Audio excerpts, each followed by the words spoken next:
What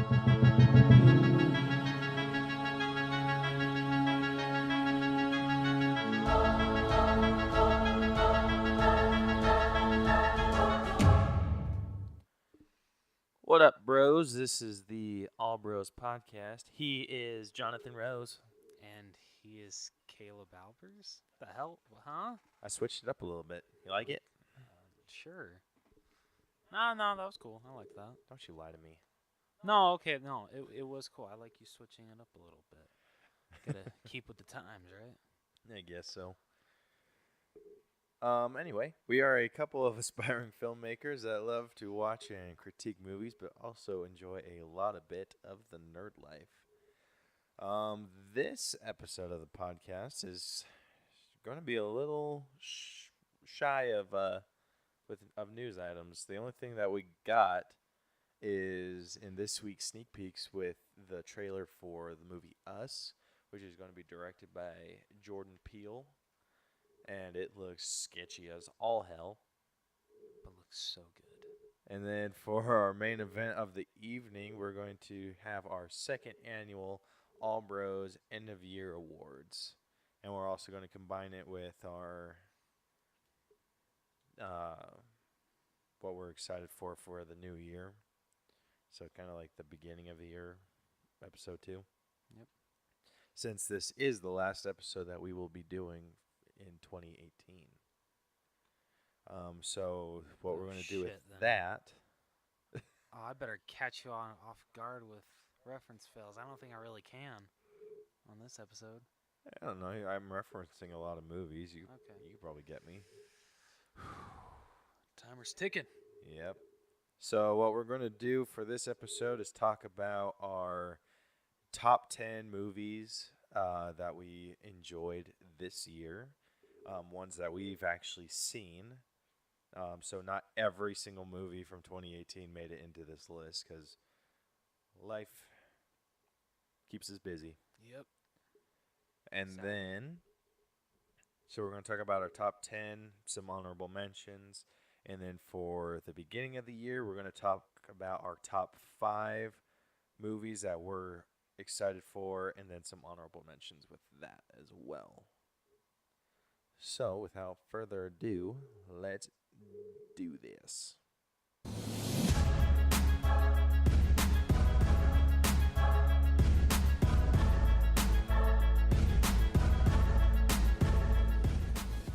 All right.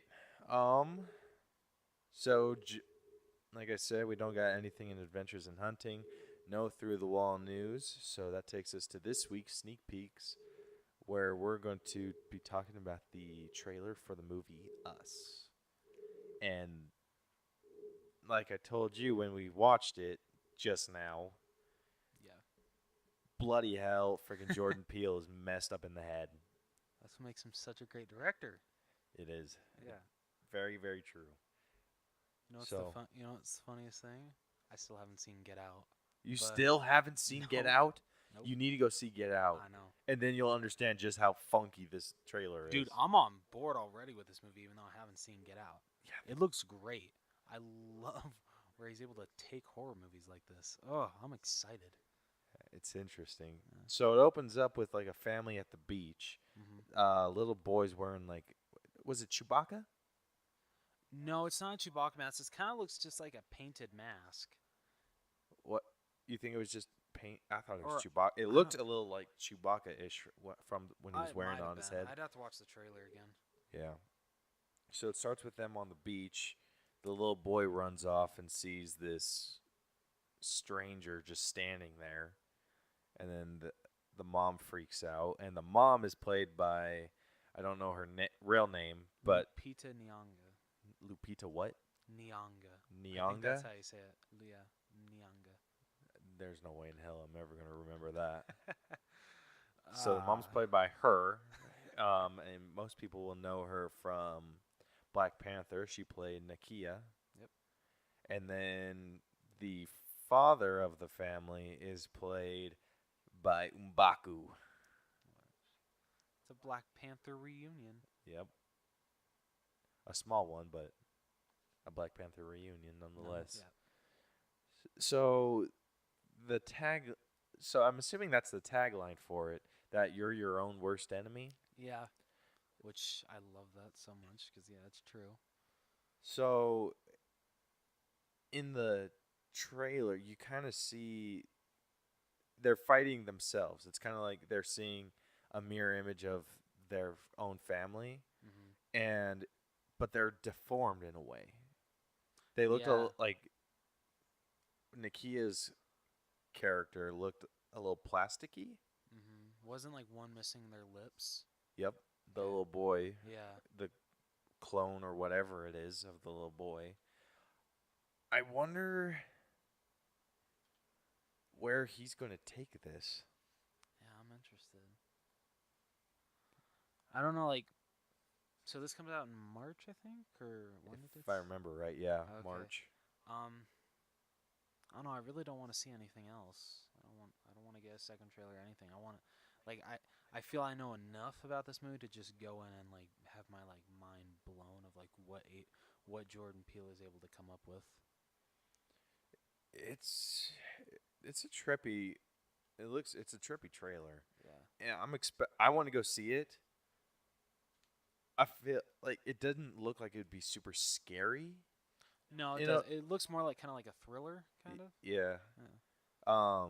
Get Out was definitely a thriller, Yeah. but the places that he took that movie, you need to see it. Okay. All right. Like you need to make that your 29. You need to make that your New Year's resolution I to think I'm see just Get gonna Out. try to. No, I think I need to try to watch it before the end of the year. I Yeah, got a week. yeah. Try to watch it before the end of the year. It is. Okay. It's that good. Okay. Like I'm like you know me. I don't watch horror movies alone. No, But you don't. ended up watching this because someone highly recommended it to me, and I sent you the code, didn't I? yeah. For that. Okay. All right. I just But can't remember if I I did. put it off watching it Yeah. because I was wanting to watch it with you and Christian, Ah. but we didn't end up ever watching it. What the hell, man? But then someone said you need to watch it. I asked them if it was scary, and they're like, "No, dude, it's not scary at all. It's just messed up." And I'm like, "Those are my favorite movies." Kind of like the night before, or you better watch out, or better watch out. It's Better like- watch out. Yeah, that one was good too. Yeah. Kind of like it's kind of like that, That. but Okay. Ooh, I love. Yeah, I love those movies too. not as bloody. Okay. If you like that style movie, I think you'd really like The Babysitter on Netflix. Okay. All right. I'll have to check that out too. It's interesting. Yeah. Yeah. Who's in it? Bella Thorne's in it, Oh. and some other guys. King Bach, Who? the Vine dude. Oh. Okay. All right. I know who you're talking about. Yeah, and some other people I don't know the names of. Oh. It's I want to say like a Home Alone Halloween thing, Okay. All right. but I'm liking that. culty. Culty. Okay. Yeah, it's really good. All right. So Get Out and The Babysitter. You need to see. Okay. All right. I'll definitely check them out then. Yes, do. And I think that's all we got to say on that. Unless you got anything else. Nope. I ain't got nothing. So I think with how excited this got us, this is definitely going to be one that we're going to do a breakdown of. Oh yeah, absolutely. But like I said, that's all we got to say on that. So let's move on to our main event of the evening, Let's do it. which this is actually a record for us. Yeah, we're not even 10 minutes in. Not even. All right, let's get into the main event. Time for the main event. Let's play game. All right, this week's main event of the evening is our second annual All Bros End of Year Awards, where we're going to be talking about our top 10 movies of the year, talk about a few honorable mentions that we have, ones that we felt were worth bringing up, but just did not make it into our top 10. Yep. And then we're going to do the same for our top 5 anticipated movies of 2019 with a few of the honorable mentions for that. So, Rose, why don't you get us started with, I think, both of our number ones? All right, so both of our number ones is Avengers: Infinity War. Hell yes. And basically, ever since this movie came out, I knew this was gonna stay at the top. Um, One movie almost beat it. And it's just like the more I thought of it, the more I'm like, it needs to move down a little bit. But yes, just what the Russo brothers were able to put together, and just basically making this movie work with as many superheroes as they had to put in this damn film, is truly remarkable. And they pulled it off almost like it's almost practically perfect in every way. In every way. Mm-hmm. And just Thanos was such a great villain. Josh Brolin was absolutely fantastic. Everyone just brought their A game, and like with the end of this movie, I've never walked out of a movie like with my mouth like this wide open, and just like I felt like, oh my gosh, but also like I felt happiness that I was able to like see such an amazing movie that that was like one of the biggest movies of our generation during its opening weekend. And I feel like I'm going to feel the same way with Avengers Endgame as well. Yeah. This Infinity War was our generation's Empire Strikes Back. Yes, I agree. Because my dad wasn't a nerd, so he didn't ever go see movies like that in theaters. Yeah.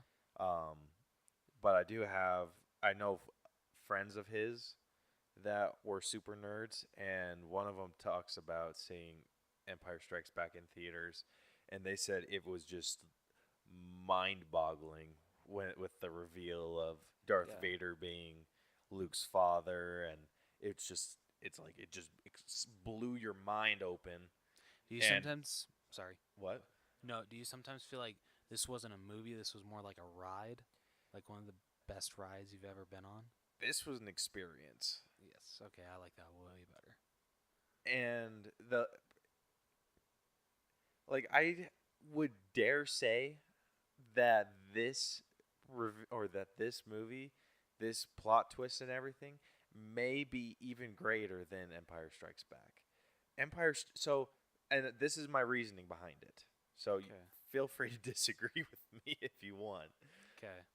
But my reasoning is, with The Empire Strikes Back, it only had one movie leading up to that reveal. Yes. This had 20 damn near close to 20 movies Yeah. leading up to this reveal, Mhm. where we've seen our heroes fight and win, fight and win, fight and win, and then this one that we're just like, well, yeah, they're going to win, and they don't. Yeah.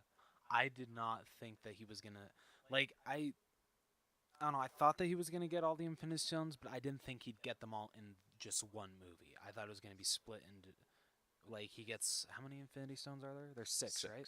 Okay. I thought he was going to maybe get like 3 or 4 this one and then the rest in the next one.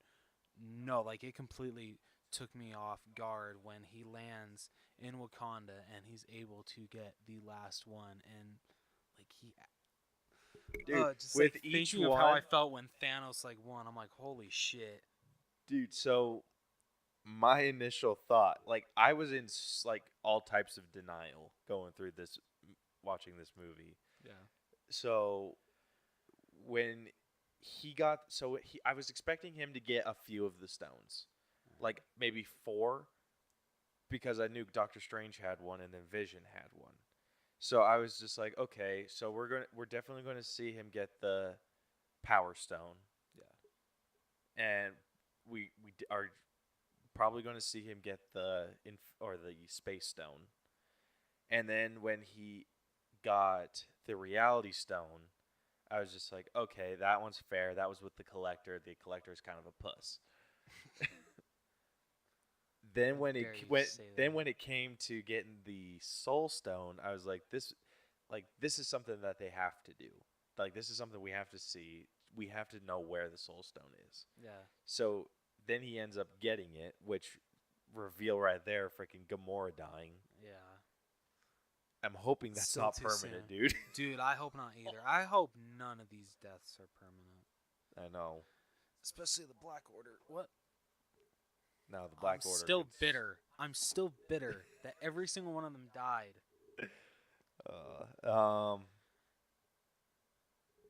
Yeah. So with that one, I was just like, oh, there are some real freaking stakes to this. And then he only had two more to get: the Time Stone and the Mind Stone. And so, me being the optimistic person that I am, Yeah. I was just like, there's no way in hell Doctor Strange is going to let him get the Time Stone. And he does. And I was like, oh, shit. And then with the Mind Stone, I'm like, oh, shit. Like, Vision's screwed until they had Scarlet Witch destroy it. I was just like, oh, shit. Like, when he, blew up, Yeah. I was just like, F you, Thanos. No, Like, they freaking beat you. I know. I forgot.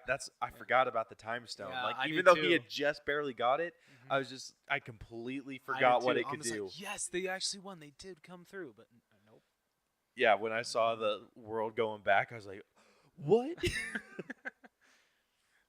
Like, that got my heart racing, dude. I was just like, oh shit, oh shit, oh shit, oh shit. But then you think everything's fine because Thor, is able to get the hammer into Thanos' chest. But then he says the famous line, "You should have gone for the head," and then Oh my gosh. I love that you didn't really get like a real snapping sound.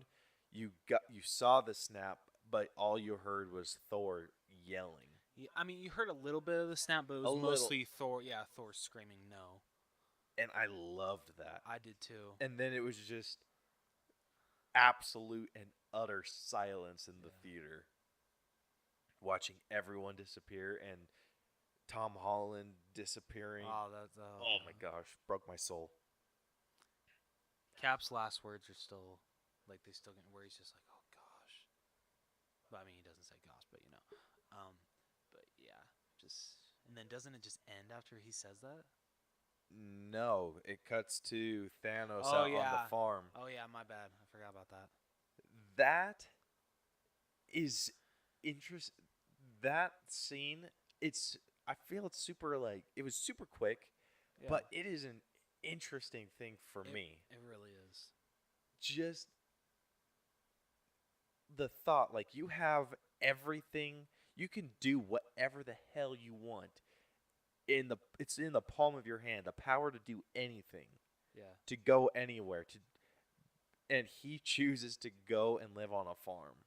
Well, I mean, I think it was probably like the most peaceful place that you could think of because, like, literally after basically accomplishing what you wanted, you've brought balance to the universe. You kind of just want to sit back and admire your work and what you've done.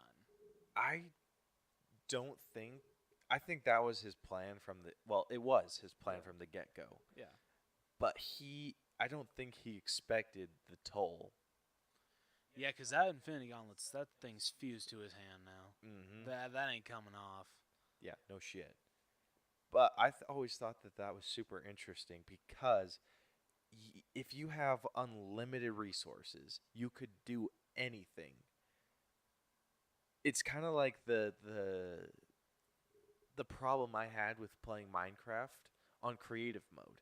I could do anything. I could build whatever I wanted. Mm-hmm. But there was no fun to that after a while. Like, after a while, it's just kind of like, okay, what's the point? And then I would always go back to playing survival mode. And I feel like that's because survival is kind of like our base instinct is to survive. Yeah. And then once we start surviving, we start thriving or trying to gain a position to where we thrive. And then once we have that where we're thriving beyond all belief, like Thanos did, he started off with just basic survival, ended up thriving, and then he went back to basic survival. Like, it's kind of like with infinite power, you could do whatever, but I'm going to go back to, like, the hard survival life. Yeah. It's really interesting to think about. Yeah. Like, I always think about that because right now, me and you, we're in the working towards thriving Yes. where we need for nothing. Hmm. And most people, they don't end up get it to the point where they end up where they don't need anything. Yeah. I mean, some do, and then they're doing like charity work and all this other stuff. But no one goes back to basic survival mode. Like our ancestors, they lived in like log cabins and huts. They didn't have super comfy beds or didn't care about back pain. They just woke up in the morning and went to work to Yeah. make sure that they could survive through the winter. Push it forward a couple hundred years. I don't have like a freaking Tempur-Pedic and my sleep number is not on the right number. I don't have a sleep number, by the way. I just have like a really basic mattress. This is just pure examples. But if my sleep number is wrong, I'm not sleeping well that night. And then I'm going to probably call in sick to work the next day and be like, I'm not feeling good. Nothing I would ever do. I can't afford that. Yeah, I can't either. But still. No, I get where you're coming from. But it's an underrated scene, but it interests the shit out of me. And I hope to see more of Thanos on the farm. Oh, I do too. Anyway, that's kind of why my reasoning for Infinity War being number one. It was just done so well. It really It was a testament to the Russo brothers' story abilities and their directing. All right. Number two. You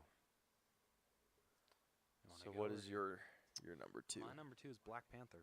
Black Panther? Yep. That's a pretty good one.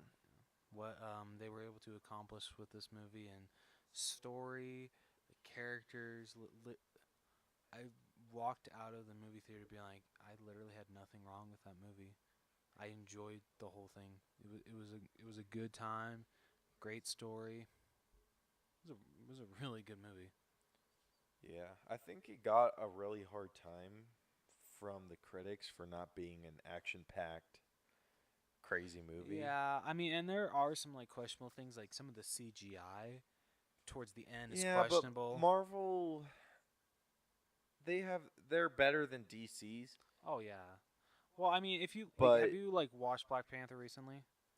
Yeah. Have you watched like the fight between Killmonger and Yes. T'Challa? Okay. Yes. Like, I don't know about you, but like the CGI, it gets spotty in some parts. Yeah. It can get bad. But it doesn't bother me too much if I doesn't be- get super into the movie. Yeah, if it's me too. something that I'm like not really paying attention to, and then I like if I'm working on something and then I look up while I'm watching and then see that, it kind of bothers me. But Yeah. when I'm focused and enveloped in the movie, it I didn't really notice it in the theaters. Yeah, I didn't notice it in the theaters either. I didn't notice it until like someone pointed it out and I saw it on Blu-ray. I'm like, oh yeah, it's not the best, but because the story's so good, you don't get your eyes don't focus on that. Yeah. So Black Panther's comic books, I think I've told you this before. His are more politically based comics. He doesn't do a whole ton of fighting. Yeah, I think you did tell me that. Like it's technology and how he can be the best king, make the tough decisions. And it's interesting because there are like two decisions he can make. One that's the right choice to make, like the morally good, and then the one that's the best for the people, and he always does what's best for the people, even though he puts his own morality aside to do what's cool. best for his people, and that's something I felt he did in this a little bit. yeah, I definitely agree. And Wakanda forever, man. I mean, he didn't really get into like putting aside his own morality because I don't think No. he was super above killing people. No. But like with the fight with M'Baku, he says, "I don't want to kill you, but I will," Yeah. because he knows that under M'Baku's rule, shit's gonna hit the fan hard. Yeah, they saw that badly with Killmonger. Yeah, Like, damn. but that's a good one. Thank you. All right, what's your number 2? So my number 2 is A Quiet Place. Ooh, okay. And I think there's a theme with my top 2. They're experience movies. Okay. Because I saw this in theaters with Brielle, Mhm. and you remember this Yep. story. She pulled out her phone because my mom was texting her like crazy, and she thought it was an emergency. Pulled her phone out for a second, then the lady next to us was like bitching us out, and you know me, I don't freaking stand up for shit. But she was like getting on Brielle, and I turned to her, and I was just like, "You need to calm the hell down. Like, guess what? You can come see this again." And I'm like, if you really missed it, like, I didn't even realize, like, I don't even remember her pulling out her phone because I can shut that off. Yeah. If they had, It's like shiny keys. because I'm sure that Brielle had it on like the lowest brightness. Yeah. Yeah. You can hardly see that in a movie theater. Yeah. So I don't know what the hell the lady was complaining So about. it was because she pulled it out, looked, and then put it up against her chest, and then she slipped it back in her pocket. It was out for maybe a second, and the Oh my lady lost her goodness. mind. She's like, Oh my. "I missed the entire end of the movie because of you guys." And Brielle apologized, and I'm like, you know what? Fair enough. She pulled out her phone, but then she kept going and going and going. And then while we were walking out and like leaving, I turned to her. I'm like, "We said sorry. Like, let it go. Be an adult." Like, do what everyone else in the row did. Look, and then ignore it. Yeah. Usually when it comes to like that kind of experience, movies like that like go down on your list, but I love how it went higher on your list because of that kind of experience. It wasn't that like I don't let No, stuff I've like heard that. it's a great movie. Yeah, I don't let stuff like that, like people ruin movies for me. That's good. But she definitely ruined my night. Oh, sounds like it. What a bee. A B. Sorry, a bitch. Yeah. She doesn't deserve niceties like that. But yeah, even her husband was just like, like, shut up. Like exactly how I would be. And I like looked at him and I was just like, "Are you serious?" And he like put his hands up like, Yeah. "I'm not touching Like this, seriously, dude." she pulled it out for a second. Brielle apologized for it. She said, "I'm very sorry that I did that. I truly apologize." Let it go. Yeah, after it's that. not her fault that you can't pay attention after something shiny pops Yeah. up. And when someone's texting you uh, like 10 texts, like yeah, I'm gonna take it as like that's got to be an emergency. Yeah. So Like I don't got a blame few Brielle. messages. I didn't pull out my phone because I only got like 2. Oh, okay. So I was like, okay, it's probably work or something. And then Brielle just got one after another, and then a phone call, and then another. Oh yeah, damn. And so, because that's how my mom works, she texts me twice. If she doesn't hear from me, she freaking blows up Brielle's phone. Oh. So But it wasn't an emergency though, it or was it? kind of wasn't. Okay. All right. It was just someone needed something, Ah, okay. and they needed me to do it. Gotcha. But I wasn't in the area. Ah, I get you. Yeah. So that was the issue, and yeah, and then the lady completely overreacted. At first, she was in the right, but whatever. That's besides the point. The movie was great. This movie kept you quiet the entire freaking movie. Like I was afraid to eat popcorn. And then Damn. there were scenes in this where it was just when people would start making noise or where noise would be made, and it was just, I don't know if it was like the music or the silence, but it was just the tension was just, oh, like you kind of know how in like horror movies music kind of lowers the tension a little bit. Yes. In this, the music raised the tension. Okay. There was all like there was a maybe so like the tension levels, I would say the throughout the entire movie maybe sat at like a 6 intensity. It was just you were afraid of like moving or doing anything, and you're just kind of like you want to stop breathing. And then when the music started playing, my blood pressure would rise, and it'd go from maybe like a 6 to like an 8. Were there jump scares in it? Not very many. That's good. Okay. Because I hate, like, I still jump at them, but they're the cheapest scare in the book. They are. There were a couple that I feel were a little unnecessary, but there were, for the most part, the jump scares that there Yeah. were they were well used. Okay. Sweet. Yeah, there's, and you can all like with those you could see them coming. Okay. So the premise of it is that the alien creatures hear sound and then they attack it, and Okay. they have like super acute hearing, and so any noises someone gets attacked. There's a scene with an old man. They're walking down this path. The old man's wife got killed, and he is standing next to a tree, like ready to freaking break down into tears. And John Krasinski's character and his son are walking down this path and see the lady in the background. You don't see anything from her, but you assume that, well, obviously she's dead. Yeah.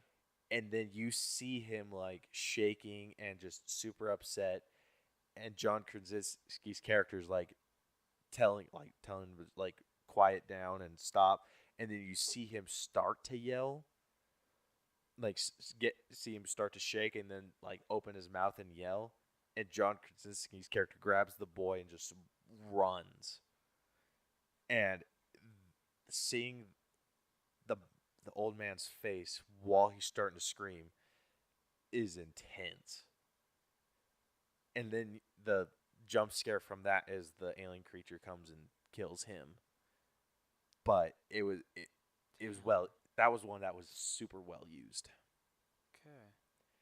So because this was such an experience for me, that's Yeah. why I'm putting it number 2.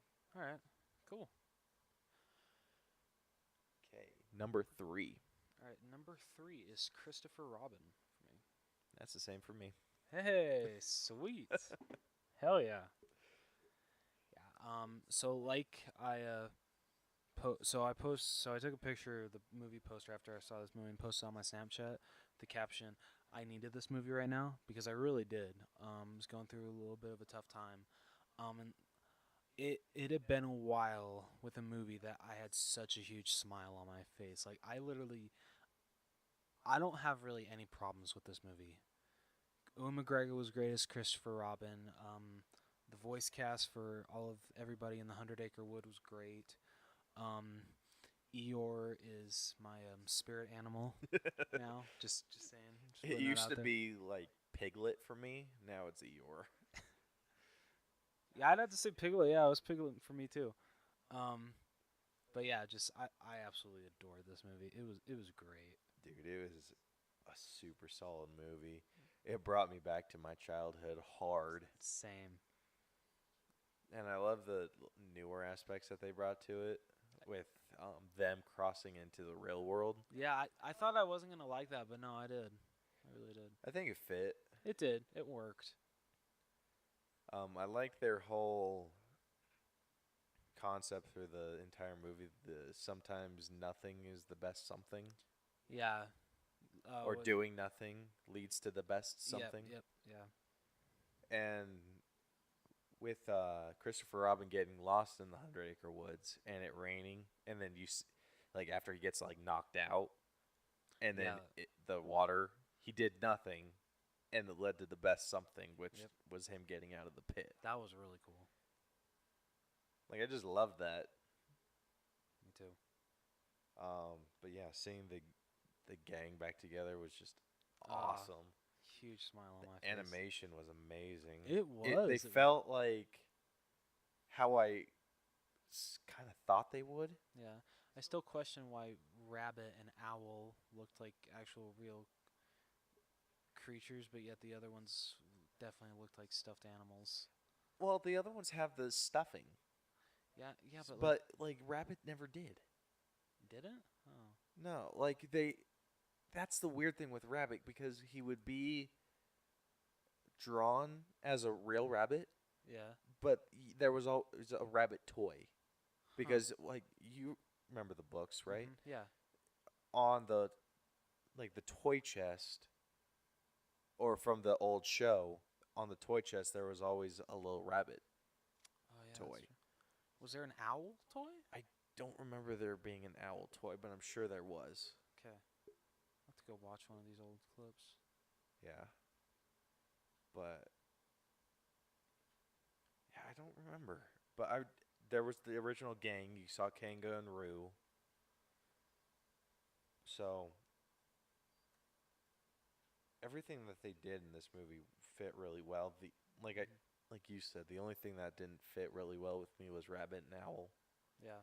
Other than that, everyone else was perfect. That kind like it didn't take me out of the movie, but like when that happened, it kind of like caught me off guard. I'm like, okay, they're the only ones that aren't stuffed animals, but you know, Yeah, but how would they have looked as stuffed animals? that's true. Yeah, I mean, I think everyone that's else, just what worked best. if that's the case, then yeah, I can understand that. Especially owl. Owl would kind of look weird as a stuffed animal. Yeah, Yeah, that'd be so, that'd be difficult to do, yeah, because he does fly, and he has feathers. that's true. But yeah, everyone else has like the stitching on them, Yeah, you can definitely tell that they're stuffed. and we're talking from the animated show. Yeah. You could tell the stuffing and everything, but with Rabbit, it looked like hair, so It did. didn't bother me too much, mainly because they weren't in the movie that much. Sad. But it had everything that I was wanting it to. It really did. I agree. I caught myself singing along to Pooh when he was doing his morning exercises stuff. Really? Yeah. That's awesome. Um, I started singing along with the wonderful thing about Tiggers. oh my gosh, me Uh, too. I was like, shit.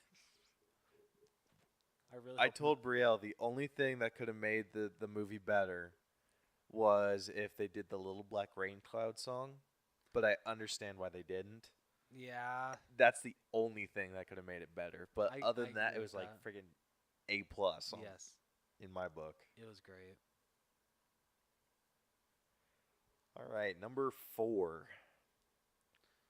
All right. Do you want to go first, or do you want me to? Yeah, I'll go, just Okay. because my number 4 is one we already talked about. So my number 4 is Black Panther. Ooh. Okay.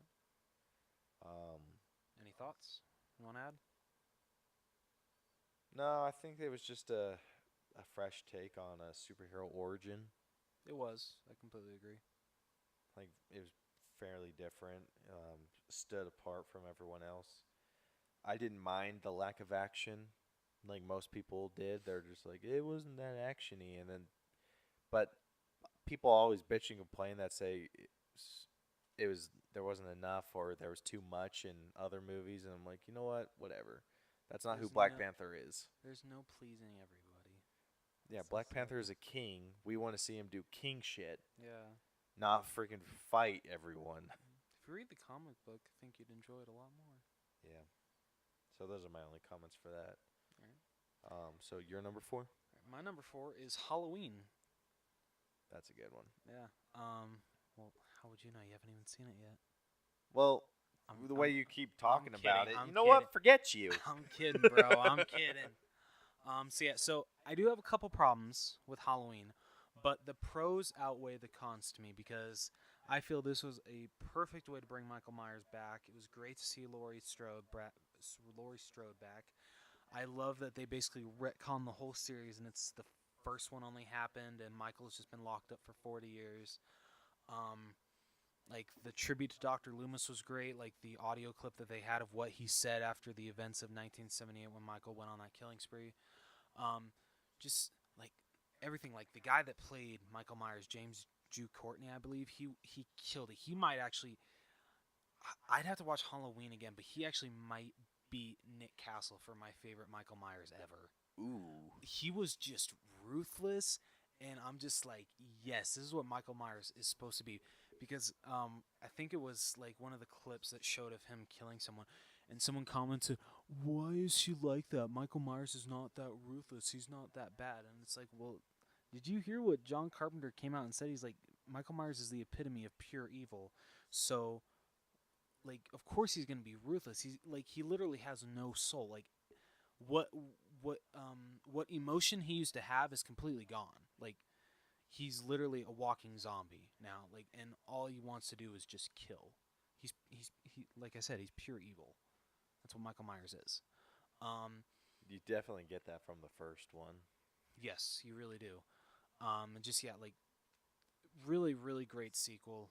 And I can't like, and I already know that there's gonna be another one because of like what happens at the end. But I'm okay with that as long as I'm hoping that this director comes back for the second one, and as long as because I think Jamie Lee Curtis said she'd come back if he's doing it, and as long as James Jude Courtney is playing Michael Myers again, then I'm completely on board. Nice. Maybe give us a good series of Michael Myers movies. I mean, I'm kind of yeah. I mean, if the next one is the last one that they do, like really actually kill off Michael Myers, as long as they do it in a noble way, I'm fine with it. Send my favorite killer off in a good way. All right. So my number 5 is Crazy Rich Asians. Which is a movie I still haven't seen yet. It's good. Okay. Is it worth a blind buy? It's worth a blind buy. It is? Okay. The visuals alone are worth the blind buy. Okay. Like, I don't know what I forget which country they go. Singapore, I think. Ooh. I don't know what Singapore looks like for real. So I don't know Yeah, if you got any of me. this was like CGI'd. It looked like it very well could have been CGI. But it was just beautiful. The colors that they used, the story was great. I loved everyone in the movie. There wasn't a single character I didn't like. I mean, except the ones that you're not supposed to. But that just says more about the actresses. Yeah. Um, they brought in damn near every Asian actor that there is. I mean, just short of Jackie Chan and Randall Park. Oh, that would have been so cool to see Jackie Chan in that movie. Yeah.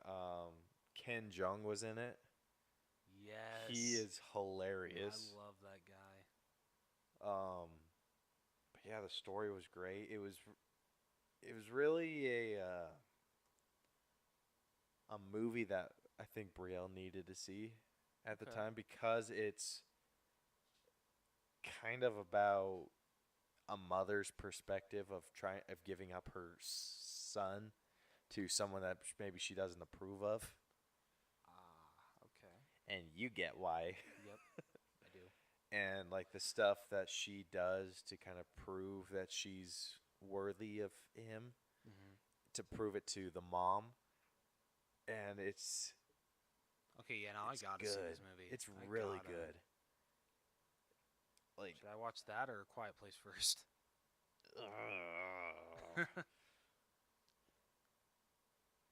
shit, I don't know. I mean, I Alright. have a Quiet Place. Maybe so maybe I okay. should So start with that. start with a Quiet Place. Okay, and then I'll order. Yeah, Crazy then Rich get Crazy Asians. Rich Asians because Okay. that one's damn good. The story, I had no issues with the story at all. Like Wow. the pace was really good. There was maybe one slow part, but then everything else was just awesome. And there's a scene. There's a wedding scene. It's not the main characters. They're there for someone else. Yeah. Um, but the wedding scene in the theaters, it gave me chills, and that doesn't Damn. happen a lot in movies. Damn.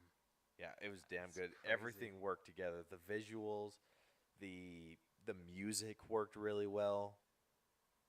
They took a song and added like some pauses into it, and it just worked. So that's why it's super high up on my list. Okay. All right, number 6. Wait. You, you totally skipped my number 5. What the hell, man? What? You totally skipped my number 5. What was your number 5? Was Michael Myers No, that or was my number, Halloween? that was my number 4. Oh, what's your number 5? Wow. I thought I thought it was your No. Halloween was your 5. Sorry. No, you're good. No, it's number 4. My number 5 is my number 5 is Bohemian Rhapsody, I which you haven't still seen need to that, see. I know. Ah, it's so damn good. Rami Malek, I think that's how you say his name, was absolutely incredible as Freddie Mercury. Everyone that played a member of Queen was absolutely fantastic, fabulous, all of it. Story was great. Songs were amazing. Just, I loved this damn movie. So, yeah. I'm excited. I love the I remember watching a Queen documentary Yeah. growing up, and I loved it. I literally knew nothing about Queen walking into this movie, and I know, like- I don't know a whole ton, but I do remember watching the documentary. But I was really young, maybe like 7 or 8 when I watched it, and I didn't even get to finish it because they started talking about how he died of AIDS, and your mom's like, I asked my mom "No." what AIDS is, and she turned the movie off and changed it. Shit. But before that, I did get to see the scene or the clip of him in that theater Ooh, with the okay. one that's like packed, and he's doing his little chant and everything, Yeah, and that was like great. my favorite thing to watch. Yeah, it's great in the movie too. With Oh, the- I can't wait. dude, I felt bad. Like some of the songs that they played in the movie, I'm like, oh shit, I feel bad. I didn't know that was Queen. I felt bad. like what? Like Under Pressure. You I didn't know kn- Under Pressure was Queen? No, I didn't. What Yeah, the hell? I know. Sorry. You should be. I know. Oh, Radio Gaga. I didn't know that was Queen either. What in I know, the right? hell? I know, right? What the hell's wrong with me? Everything. Hey, at least I saw this movie before you. Screw you, pal. All right. Let's move on to number 6. And my number 6, I'm not going to get super into like the details of why I loved it so much. 'Kay. But my number 6 is Aquaman. And we were supposed to do a breakdown of it today, but we moved that one down to the 10th. Blame Because my work. someone- I'm sorry. Yeah, because someone's Well, too and busy. I feel that this makes more sense to do since it's the end of the year. Yeah. So I'm doing number 6 because they added so much personality, and I think this is all Jason Momoa, but he added just so much personality to an otherwise super bland character. Yeah, I don't think anyone can really say like shit about Aquaman anymore. Now No, that Jason Momoa Like is the you character. can't even try, Yeah. dude. But everything that I wanted to see in this movie, I got to see. Anything that you can imagine Aquaman doing, you get to see him do, and it's fantastic. and his story is so interesting, and Atlantis looked amazing. Like there wasn't a single actor that I didn't care for in that. And it was just the visuals, the story. It's a solid movie. It's a real solid movie. Okay. Very nice. And because I just had like a blast, that's why it snuck into my top 10. Okay, All your number 6. My number 6, I feel I'm gonna get shit for this. Just cause like this was like I got to see Spider-Man Into the Spider-Verse, and that will probably be my favorite animated film of the year. But this was actually my favorite, and that is The Grinch. The Grinch. Yep, Illumination's The Grinch. I really enjoyed this movie. I had a fun time with it. Ooh. Like I really did. I loved how Whoville looked. Like they didn't really make the Grinch like really Grinchy, but it worked. I was fine with that. Benedict Cumberbatch was great as the voice. Just yeah, like I walked out of this being like, you know what? I know it's been like a live action or a Grinch movie has been done before, but what Illumination did, I really really enjoyed. Fair enough. So I haven't seen that one yet. I recommend it. I really do. Probably yeah. wait till it gets on like Redbox or That's something. fair. Well, I'll buy it, so I'll just send you the code. Yeah, but like when you do watch it, you got to tell me like what you think of Whoville because it looked amazing. Did it? Yes, I loved how Whoville looked, and it's way better than the Lorax. Dude, that's not a very high bar. Okay, it's miles better than the Lorax. Is that better? That's not a very high bar either. Okay, it's like in my top 3 favorite Illumination movies. All right, compare it to another animated movie. From Illumination. Yeah. So like Sing is my number 1. I love Sing. I don't know. The Grinch might be number 2. Okay, that's Yeah. still, that's pretty good then. Yeah. Where? No, that's not Illumination. Never mind. What one? I was gonna say, or the Peanuts. Oh, the Peanuts movie? Yeah, that's Blue Sky Studios. That's their best, in my opinion. Maybe Ice Age is number 1. I don't know. Do you think it beats Ice Age? Which one? The Peanuts? Yeah, the Peanuts movie. Do you think it beats Ice Age? The first Ice Age. Because that's its only competition. No. If it does, barely. Yeah. Okay. I don't think so. Okay. All right. I fair.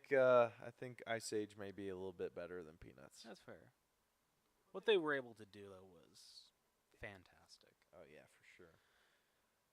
So my actually like lower down to my top 10, it just gets to movies that you haven't seen.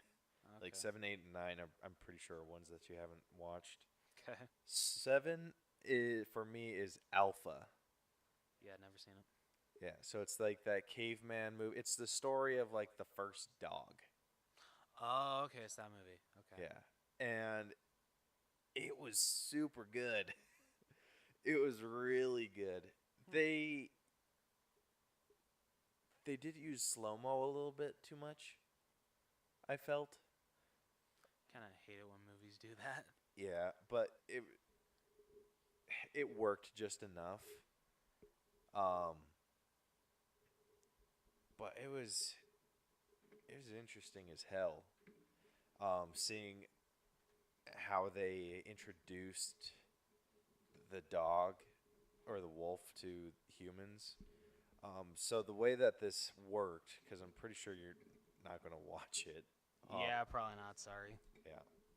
So the way that they introduced him, this boy gets chosen to go on a hunting trip. He's like at the age of being a man, so he gets to go on a hunting trip with all the other men of the tribe. They travel. They travel to this cave where they get tattoos on their hands of the stars to help guide them home. if they ever get lost. And they get to the hunting grounds. They do their kill, but one of their kills gets away from them, and this boy kind of cowered a little bit. So he's trying to prove that he's not a coward to because his father's the leader of the tribe, the chief, but gets caught on they look like buffalo. So he gets caught on this buffalo's horn while the buffalo's running and runs off the cliff and gets like thrown off. And so he Shit. lands down on the cliff and everyone thinks that he's dead. So they leave without him and he ends up waking up and climbs down and is completely lost and is trying to make his way home on his own, but he's like injured and everything.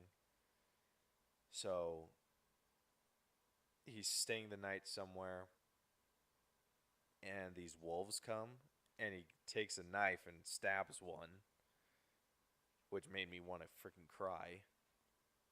He stabs one. The next morning comes and then this dog is like following him and like basically eating his scraps. And then eventually the dog comes to like be trained and helps the boy out and they're just helping them each other survive. Okay, that's pretty cool. It's a really good movie. Okay, I might have to check it out then. Yeah, and then he ends up finding his way back to the tribe and then brings the dog and then it's the witch or whatever they call the medicine lady of the tribe The witch doctor. says that I that don't what know they're if it's not a witch doctor. No, it's not. Duh, John. I'm retarded. Stupid. It's Sorry, like I don't just like the to use old that word, stupid. lady or the Okay. shaman or I think that's the I shaman. have no idea if you're right or wrong. So anyway, that lady says that those two are now connected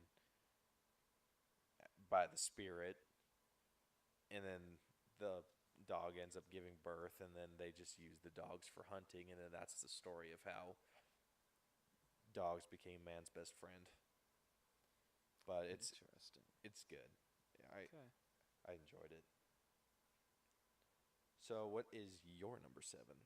My number 7 is Deadpool 2. That's a little further down my list, but Damn. I'm just kidding. it's in my Um, top 10. Okay. At least there's that. Yeah, it wasn't as good as the first one, but I still had a really good time with it. A lot of good jokes, good story. I still think so. And just seeing Ryan Reynolds back as Deadpool was absolutely great. And Josh Brolin was great as Cable. So Josh Brolin's just great in general. this is true. Unless he's playing Jonah Hex. Then he's not great. Yeah, let's not talk about that movie. And speaking of Deadpool 2, I did see Once Upon a Deadpool as well. And it did work as PG-13, and I think the biggest reason is like how like when it was the Fred Savage and Fred Savage and Deadpool parts, it was funny that like Deadpool like had a bleeper, and like he would bleep it out at like the worst moments because there's this part. Well, I don't even know if they're gonna release this on DVD or Blu-ray.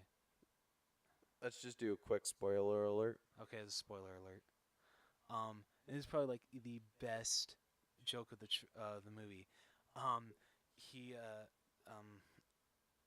Fred Savage is talking about like fighting Matt. I think it's Matt Damon. But he keeps bleeping it so it sounds like he's saying he wants to F Matt Damon, and just all the ways that he's talking about like screwing him and everything. And he's like, "Wait, why are you bleeping me?" He's like, "Well, I don't know." He's like, "Well, now it's gonna sound like I'm saying like I want to F Matt Damon when I just want to fight him." This is really funny. I loved it. That's hilarious. Yeah. He was the best part of Once Upon a Deadpool. Fred Savage. I loved him in it. It was great. I wish there was more of him in it. But All right, so let's move on to number 8. My number 8 is actually a movie that was only on Netflix, and let it me was guess. Christmas Chronicles. No, Oh shit. it is actually Outlaw King with Chris Pine. Never heard of it. Yeah, it's with Chris Pine. Huh? Yeah, I've never heard of it. It was so it's kind of a like a nights movie, like a night movie. Okay. Um, but not really. They're challenging. So it's the Scottish or the Scotland or Scottish people are being taken over by the Brits, but they're promised that these things. They're promised that like only like men will be sent to war and have to serve in the king's army, Yeah. but they end up taking young boys, Oh. and then the Scots kind of rebel against them and name this what Chris Pine's character the rightful king of the Scots, and he ends up becoming an outlaw, where the king of Britain is trying to like hunt him down, and the story's really great. He gets married to someone, and this girl, she goes through hell, dude. Like she, for the first little while, she's living in a castle, and she's like 14, like she's young. Um, I'm assuming. I think the actress is actually a little older, but she looks really young. So it pulls the whole like getting married young thing really well. Oh, okay. But she gets captured and is like starved. Not she's never beaten or anything. Okay. She's just thrown in jail and just not treated nice until she's told that the only way that she'll be released is if she basically disowns her husband. But Damn. she stands by him through all of that. Had a girl. Yeah, and I think the main king dies, and so the next king in line takes over, says you need to sign this paper saying that you don't approve of anything your husband's been doing, and she grabs the pen to write, and then she's like, wait, you're the only reason you're making me sign this is because you're afraid of what he's doing, and so I'm not signing this. And then they take her away, put her in like a cage and all this other crazy shit, and it's like rough, but she stands by her man. And I don't know, the Chris Pine just does a really good job. It's kind of the first. Does a good job in everything. Yeah, it's the first kind of guerrilla warfare instance that you get. Which, do you know what that is? Can you elaborate? So guerrilla warfare is kind of something that was popularized in during the Civil War, where because the way wars used to be fought is that you got your army, they got their army, you come and stand in front of each other and shoot each other, Yeah. and then you just try and call it good from there. Yeah. But guerrilla warfare is something that they pick, or that the Americans started pick, or the early Americans started to pick up, where it was like sneak attacks, where they would hide and then just take out as many British soldiers as they could and then run away.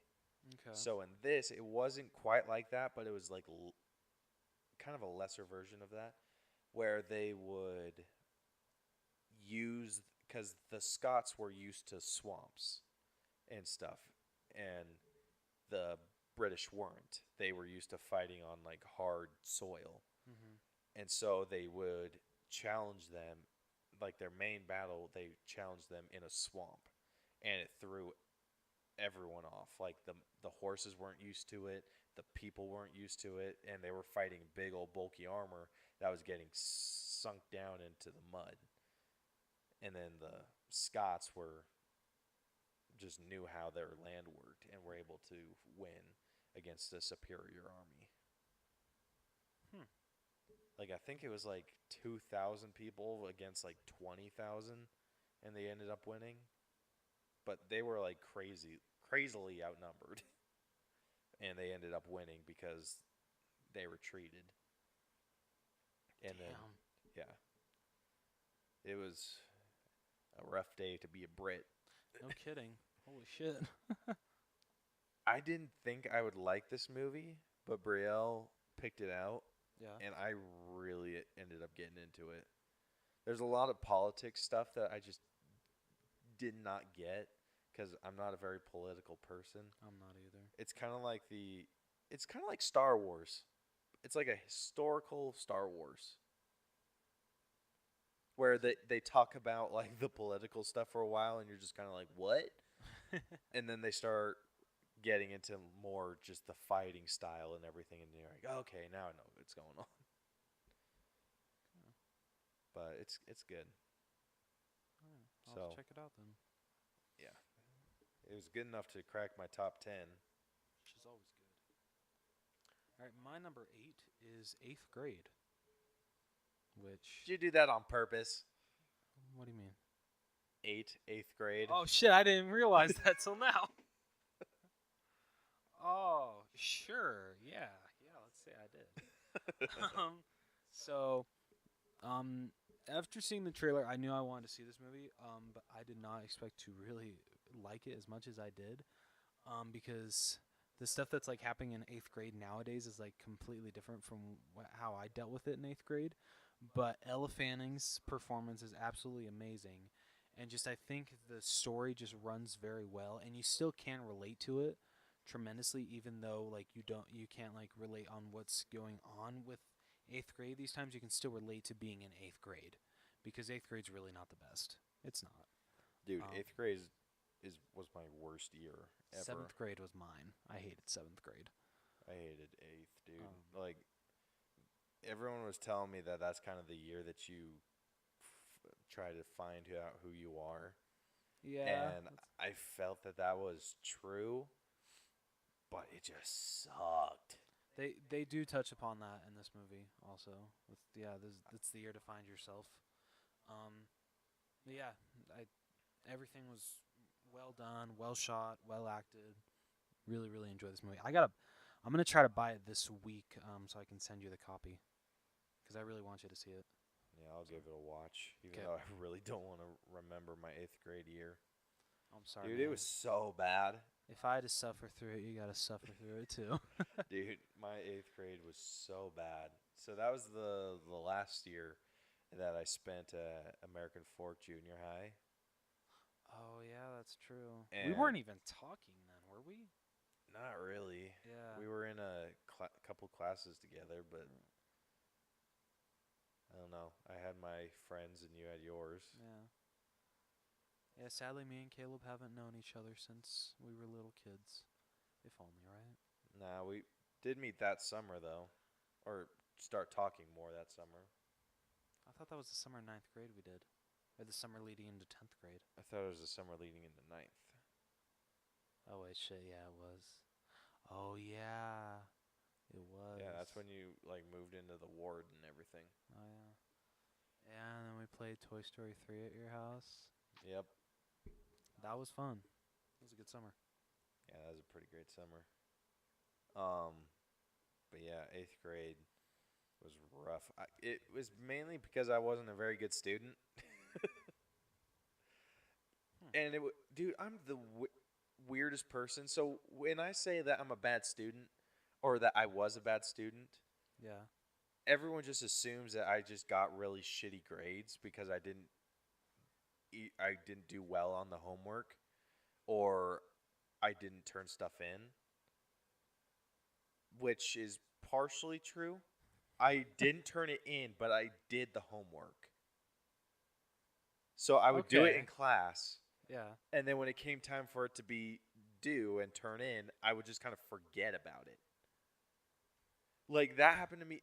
That was like my situation in 4th grade. My math teacher was just like, I don't know what it is. Like, I see him working on stuff, and then he stops and then like starts doodling or whatever. So I'm assuming that he's done with his homework. But then when it comes time to turn it in, he doesn't turn it in. And then my mom's like, well, what the heck? And she went through my desk and found all of my assignments that were missing completed. Huh. So I'm super like, because I tried turning it in early and she's like, oh, that's due on Monday. And I'm like, oh, okay. And then I throw it on my desk and just kind of forget about it.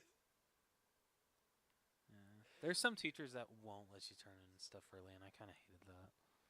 Yeah. It's like, if I lose it, it's kind of always your fault. Dude, that always screwed me over. My homework was always done. I just never turned it in. Oh, that's funny. It bugged the shit out of my mom, and that was the main issue I had in 8th grade, where I would do the homework and then just would not turn it in. And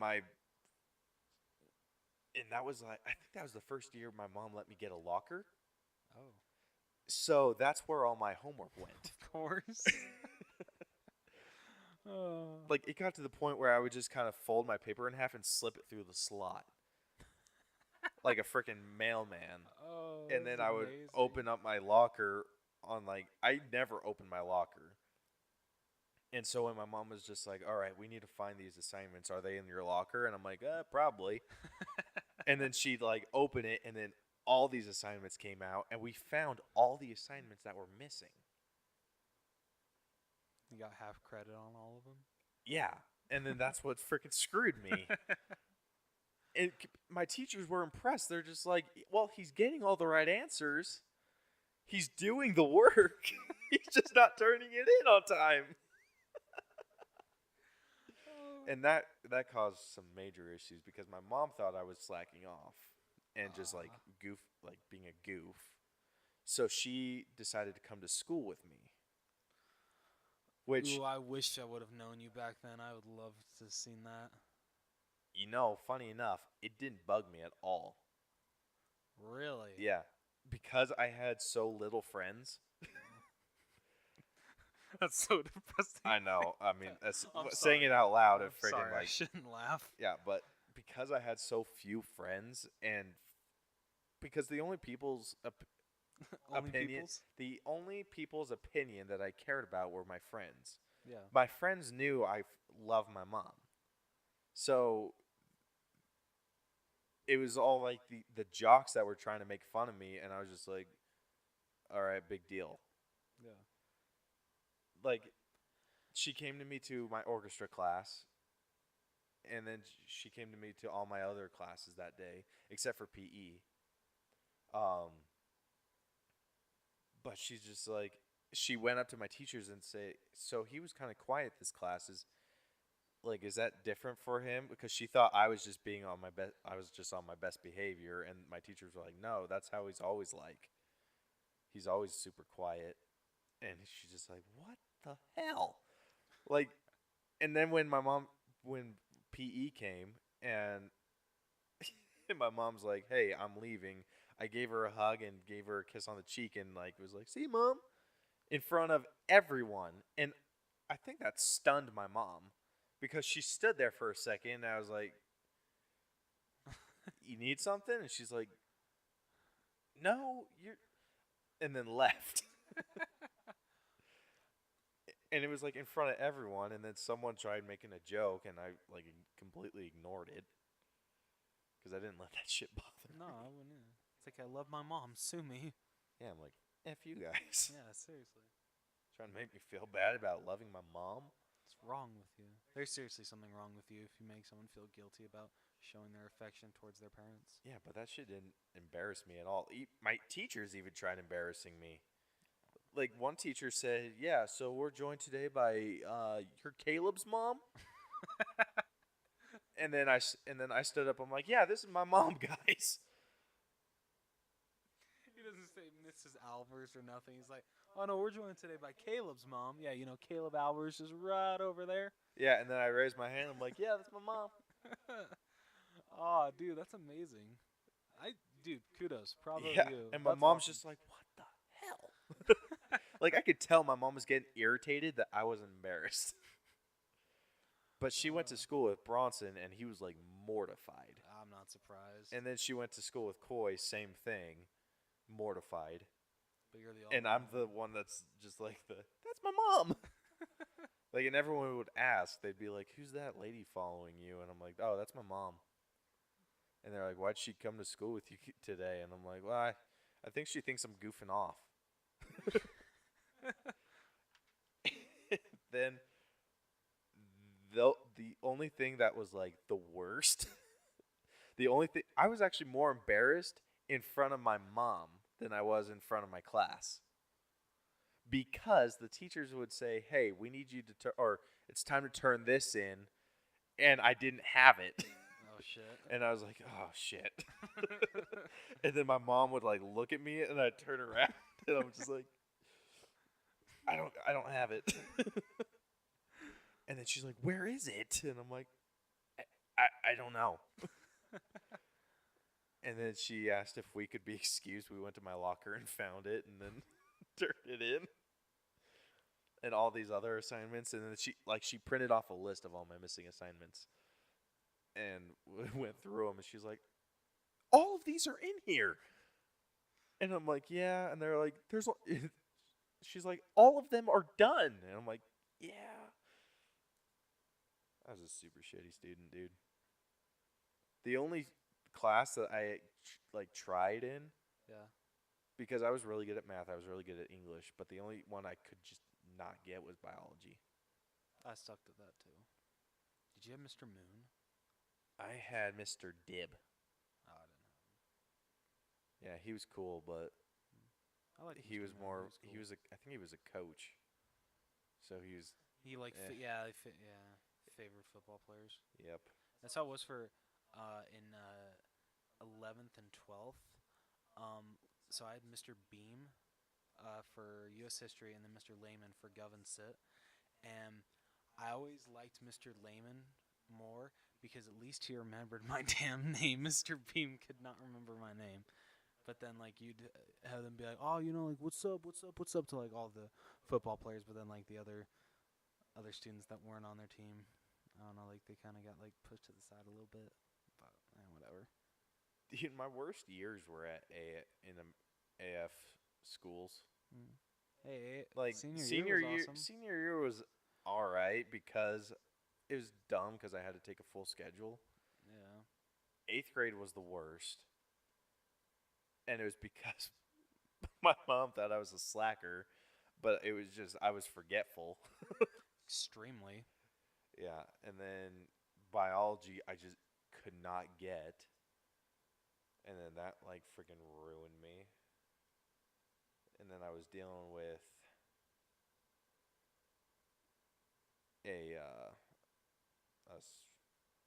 I can't say high school, even though she was my high school sweetheart for a couple years. I was dealing with a girlfriend that technically wasn't my girlfriend. Good times. Yeah, she would never hang out with me, but we would text all the time. And she's just like, "So are you my boyfriend?" I'm like, "I haven't even like seen you at school."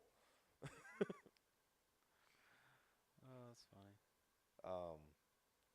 Yeah, but 12th grade. Wait, is this? Yep. Okay, it's her. Okay. You just had to do that. Yeah. I knew who you're talking about. Okay, good. She who will not be named in this household. Yes. Anyway. Getting back on topic. Yeah, we got way off topic there. Your number 9. Number 9. So this one, we went to go see, me and Brielle with the family, with my mom and dad and my brothers, after going to get pictures taken in Ogden. And this one is Instant Family. Doesn't that have Mark Wahlberg in it? Yes. Okay. And it was really good. Okay. Brielle felt really attached to this movie because she's currently, or I think her nephews and nieces are currently in the foster system, but they're under the care of Brielle's mom and dad. Okay. and it just was dealing with all the shit that you have to deal with taking on a foster family and everything. It was really well done, really great story. The only thing that ruined it for me was Bronson. Really? Yeah. What did he do? Because there was a couple in the movie, both men that were that were fostering someone, and Bronson was just making comments throughout it that just stupid comments, just like, "Oh, feel bad for that kid," and I'm like, "Yeah, I'd much prefer him being in a household or in a crack home with a mom and a dad than be in a nice household with two loving parents." Yeah. Yeah, sucks to be that kid. Right? Yeah, but I freaking wanted to punch him throughout the entire thing just for stupid little comments like Yeah. that. Okay, now that you've told me that, let's tag team. You want to beat him up? Yeah. Yeah, my brother's an asshole. I don't know. Sorry. Like, stuff like that really gets to me. It's like, it's their life. Let them live it the way they want to. Yeah, like The my kid's happy. That's all that my matters. family's like in the world that like if they could push a button that made all gay people straight, they would. You're That the shit, one it that's doesn't different. bug me as long as it it doesn't bug me either. like it doesn't bother me if like two people or two men are showing affection for one Yeah. another. If I see It two- bugs me if they're like macking out and super like in your face with it. Yeah. Okay. But Like if I and, see two guys holding hands, I'm like, no, that's sweet. like you know, do that's all- you, boo. Yeah. Exactly. You live your life the way you want to. If that makes you happy, that is amazing. That's fantastic. It bugs me being out with the family members with that mindset because they'll always point it out. If they see it, they're just like, "Did you see that?" And I'll turn around and be like, "What?" And like I won't even it won't even like cross my mind that they're talking about that couple. Yeah. And I'm like, "What?" And they're like, "Did you see those two guys?" And I'll look and then I'll see that they're holding hands. I'm like, "What?" It's like, I'd hate to tell you, people, but we're living in 2018. It's not really new, and you really Yeah. should accept it. Yeah, it doesn't. Yeah, that shit doesn't bother It doesn't me. affect your life. So The shit that I notice is when there's the dude that's like talks with the lisp in the like super bright clothes that just can't talk about anything else but his sexuality. That guy I want to freaking punch in the throat, and not because he's gay, because he's a freaking douchebag. I get that. I get that. But Coin And I'm Cross glad don't you're on the agree. same page as me. Thank you. Yeah. So, besides that, Okay. great movie. Mark Okay. Wahlberg is hilarious in it. Sweet. They bring a lot of humor to stuff that is sometimes rough to think about. Really? Like what? Just the foster system. The foster system, if you really think about it, is like super sad. It is. It's Yeah. about like kids that were either abandoned or given up, or even though that's the same thing, freaking dumb. No. I get what you're saying. Yeah. So that were orphaned or had to be kicked out of their house, just stuff like that. And they add like a light of humor to it. So one instance of this, so they adopt this teenager, or they say that they want to take on this teenager, but she comes with two siblings, so three Okay. kids in total, and the two siblings are younger, but they go to like a store and they're acting up like crazy, like this girl's freaking out that she can't buy this certain toy, and then the little boy is laying underneath the cart and won't come out. And Mark Wahlberg's character goes to reach for him and say, "Hey, come on, get out of there." and the kid just yells in the store, "Don't hit me," which is something that he's like had to deal with. Yeah. Aw. Yeah, and he's just Mark Wahlberg's I'm character sorry, I stands up and laughed he's at like, that. "I have never hit this kid," and he's like, "I will never. I have never. I will. I don't plan on hitting this kid." And it like stuff like that. Like that was funny. Yeah. And then when they get put to bed that night, they start talking about like Mark Wahlberg and his wife start talking about like giving the kids back. They're just like, no one will know. Like we'll tell our family this. We'll do this. We'll do that. And then they come up and they're like, yeah, these kids are assholes. Damn. Yeah. And then they start talking about their plan on getting rid of them. And then they stop talking and they're like, we're not doing that, are we? And they're just like, no, we're not. It's just sweet and heartwarming, but it adds humor to something that's typically not found funny. Yeah. And Okay. I loved it. That's good. I'll have to Like, check and that there out. was like a little bit of a connection there since I'm seeing this kind of stuff firsthand in my Yeah. family, in my in-law family. But I think I can relate to that as well. Not that I'm seeing in my family, but I have a really good friend that has literally been through the ringer when it comes to foster care and all this stuff. So, just from what she's told me, I think I could definitely kind of relate to the movie. Not from me, but from her.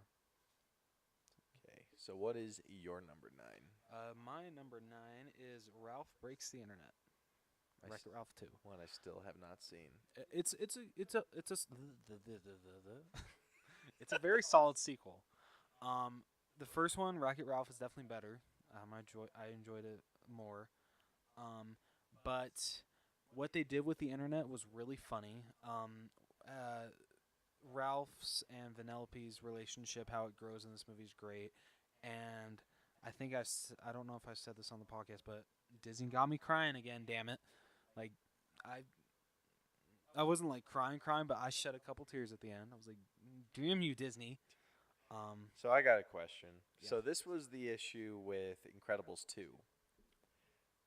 Do you think that Wreck-It Ralph, with the relationship between Vanellope and Ralph, do you think that it kind of started at the point that they left off at the end of Wreck-It Ralph, or the first one, and then continued and to grow? Or do you think it kind of like backtracked a little bit?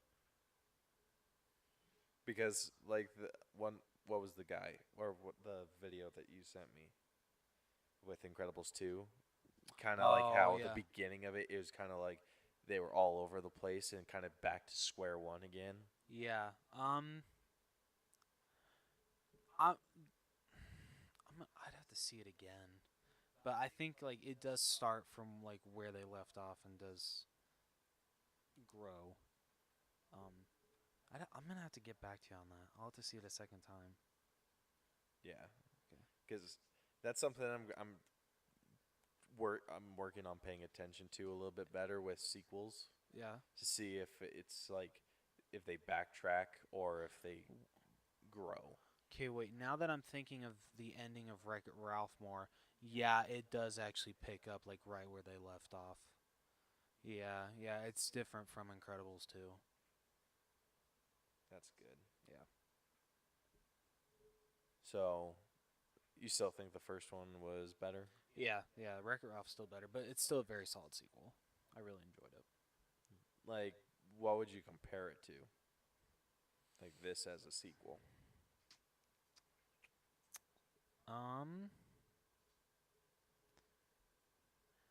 I'd honestly, because I know this one didn't get a lot of good reviews, even though it's a prequel, but I enjoyed it like close to almost as much as the first one.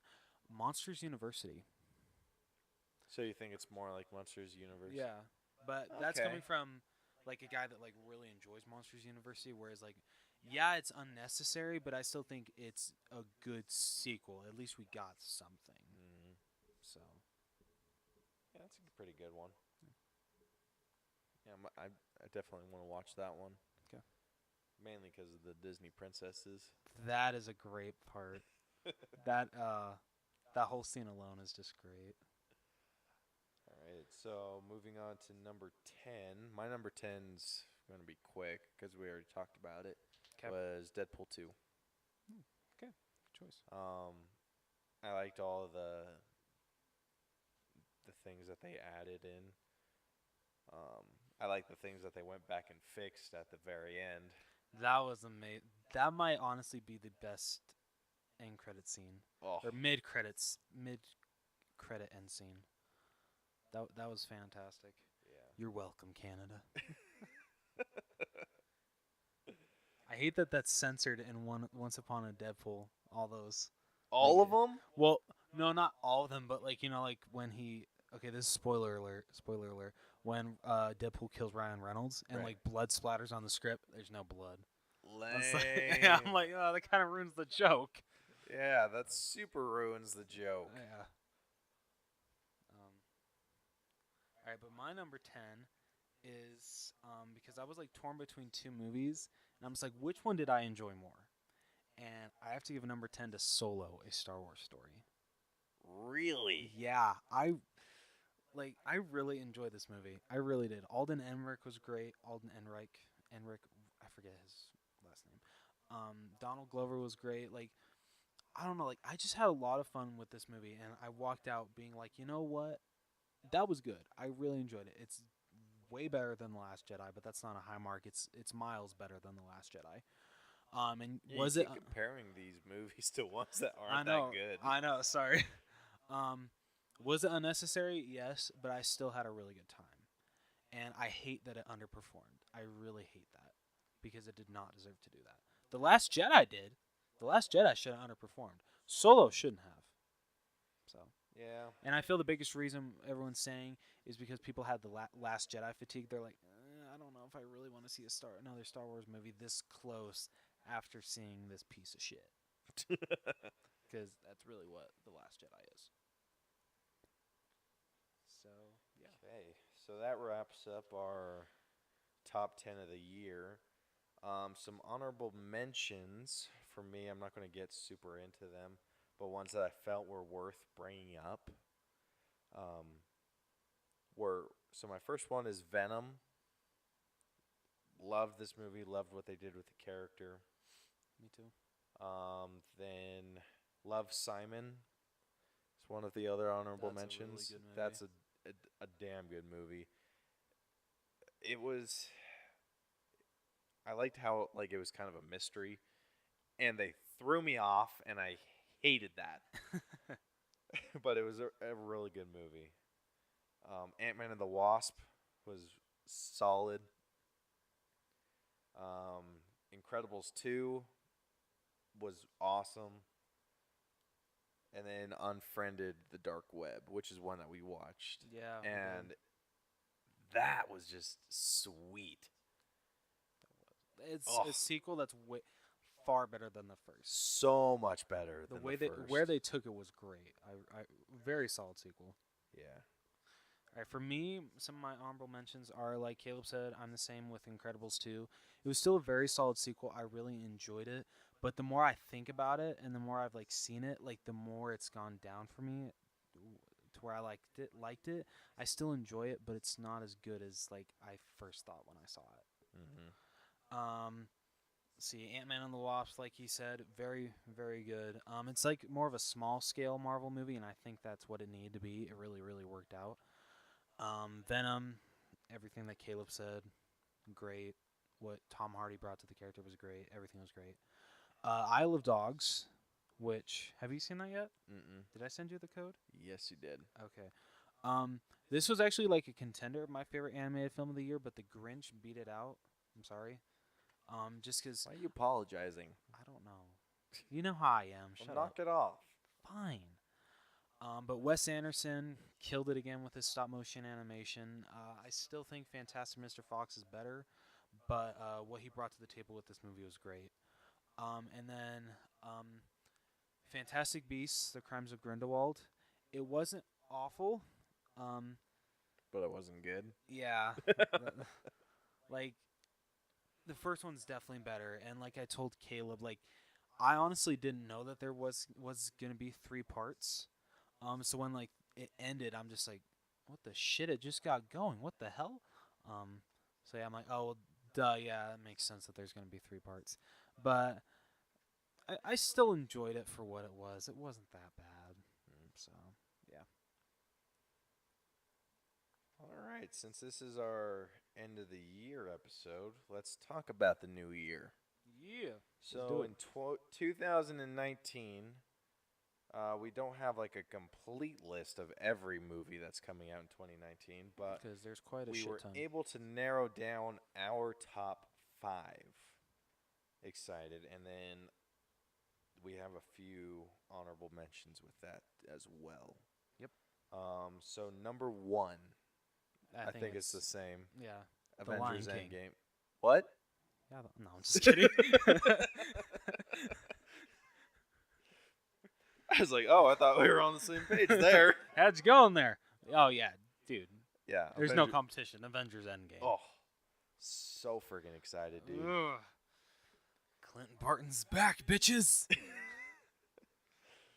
be real funny if that was the only scene that he's in. Dude, you will literally see me run out of the theater crying.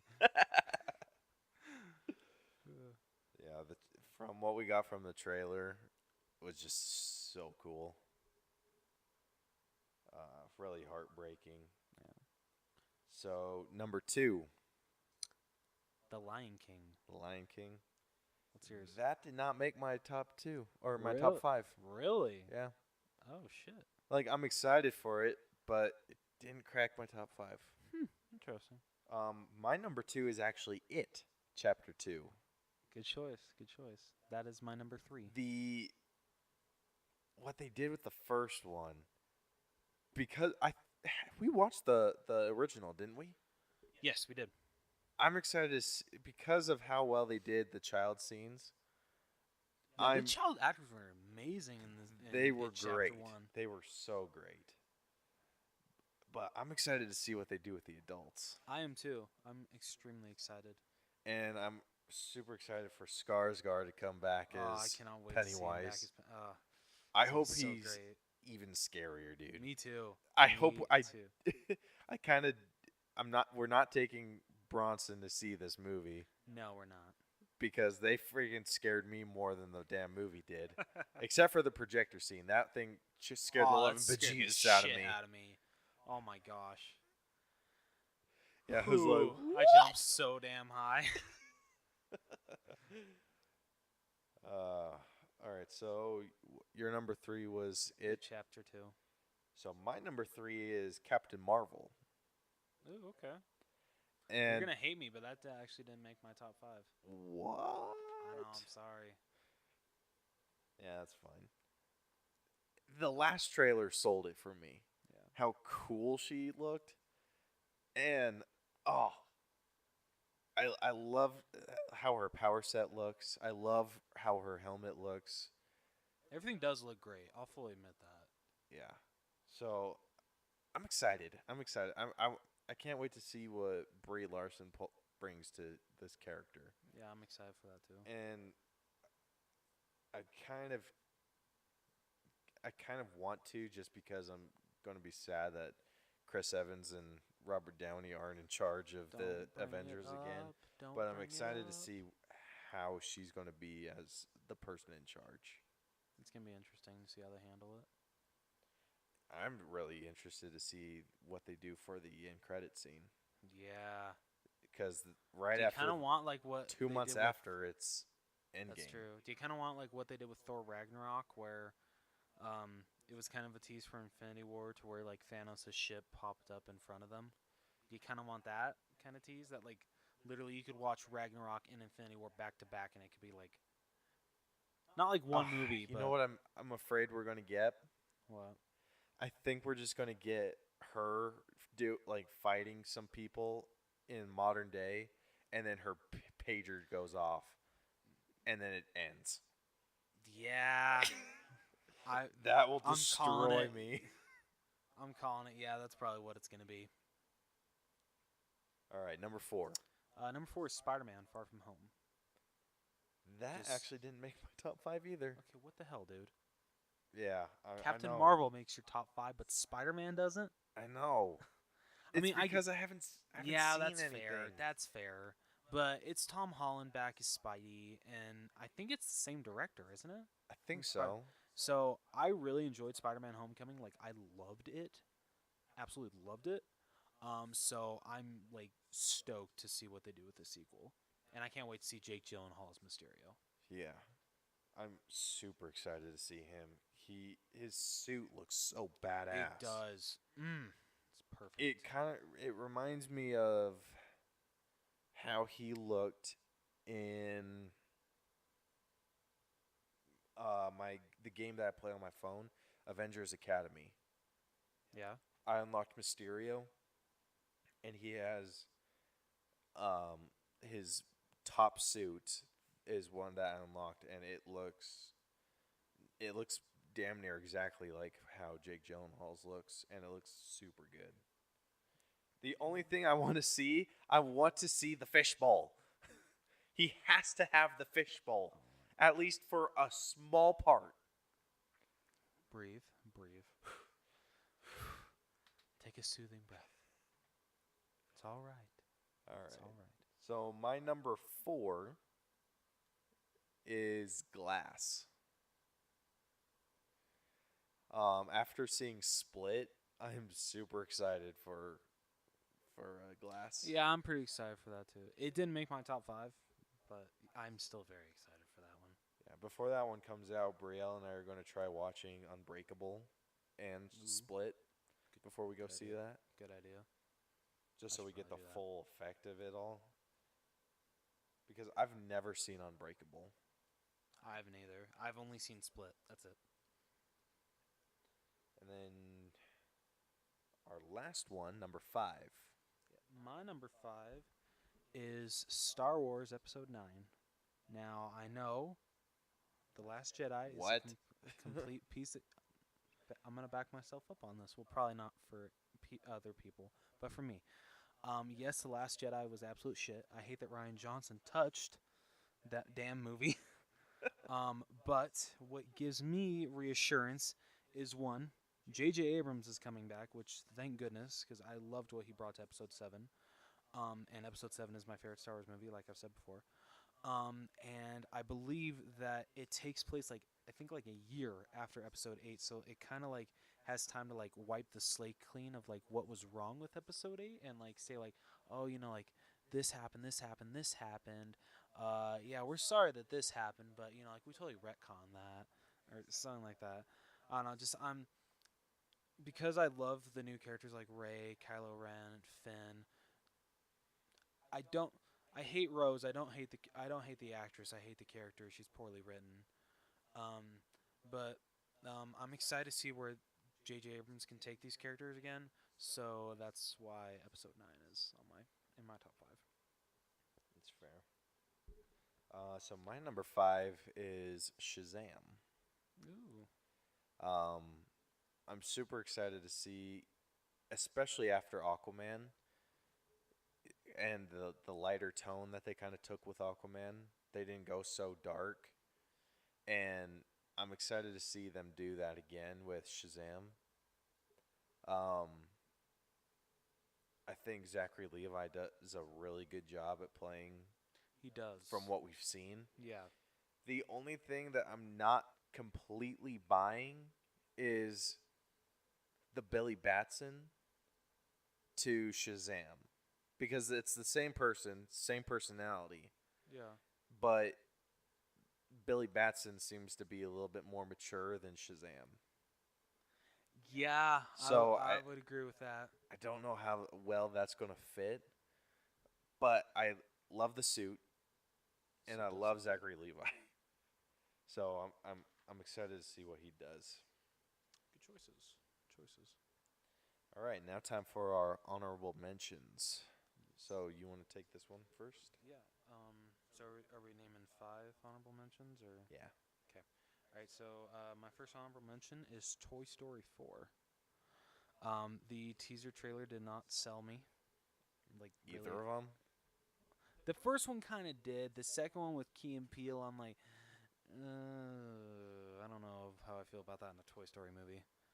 Yo Like, mama joke. Yeah, I'm just like, ugh, okay, you're really trying to be funny, but it doesn't really fit with where the Toy Story franchise has gone. Well, it is Key and Peele. I know, which I think it's awesome that they're in it, but I don't know, we'll see.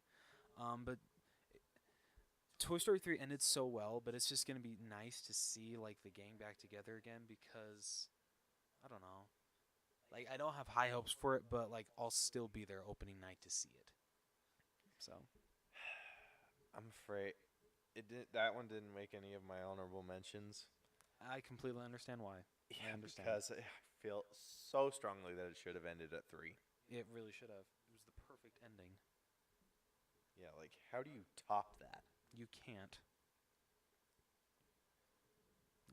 Anyway. Oh, sorry. Number 2 is Captain Marvel. I agree with everything you said. I'm really excited to see what Brie Larson can bring to this role.